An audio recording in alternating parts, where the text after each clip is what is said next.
Hindustan daily newspaper आज की topic है नेपाल को प्रेम संदेश। 1, 2, 3 स्टार्ट।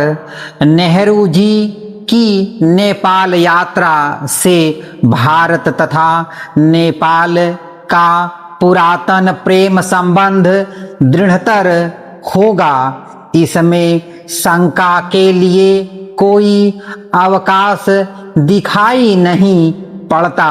नेपाल के शासकों और जनता ने भारत के प्रधानमंत्री का जो प्रेम एवं आत्मीयतापूर्ण स्वागत किया है, उसमें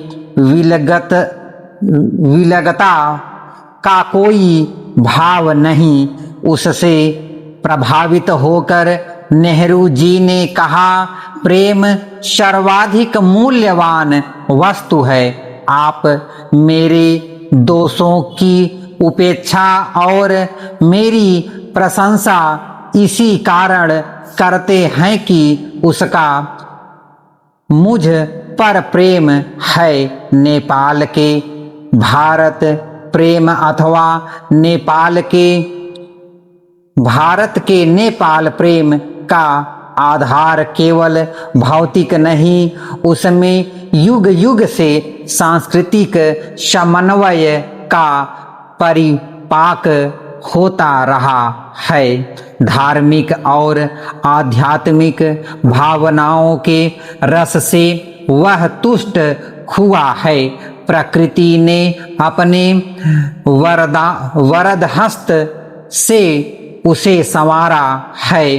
भारत की परतंत्रता तथा नेपाल की विवशता के कारण कुछ काल तक दोनों के बीच उदासीनता अवश्य रही, किंतु समय आते ही दोनों अपने पुराने प्रेम को पुनर्जीवित करने के लिए उठ खड़े हुए हैं।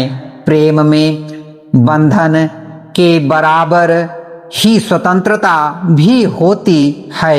जो प्रेम स्वतंत्रता को सहन नहीं कर सकता, वह शंका, स्वार्थ एवं स्वामित्व के प्रकट अथवा अप्रकट भावों से कलुषित माना जाता है। भारत के प्रधानमंत्री ने नेपाल के शासकों और जनता को भारत के निस्वार्थ प्रेम का आश्वासन दिया है। उन्होंने घोषित किया है, जो लोग सोचते हैं कि भारत इस प्राचीन देश की स्वतंत्रता में हस्तक्षेप करना चाहता है, वे गलती पर हैं। नेपाल के शासक का दायित्व आप पर और आपके नेताओं पर है। यदि आप औद्योगिक अथवा अन्य क्षेत्रों में हमारी सहायता चाहेंगे, तो हम आपकी सहायता करने का भरसक प्रयत्न करेंगे, किंतु हम आपके कामों में कदापि हस्तक्षेप नहीं करना चाहते। नेहरू जी के इस घोषणा में सब शंकाओं का शमन हो जाना चाहिए, किंतु नेहरू जी ने मित्र के नाते नेपाल को एक अत्यंत उपयोगी चेतावनी दी है। उन्होंने कहा है, प्रगति के लिए सर्वप्रथम आवश्यकता शांति की है। हमें समय की मांग को पूर्ण न करने वाली कठोरता और शक्ति का अपव्यय करने वाली तथा गृह कलह उत्पन्न करने वाली क्रांतिकारी कार्रवाइयों के बीच का मार्ग ग्रहण करना चाहिए।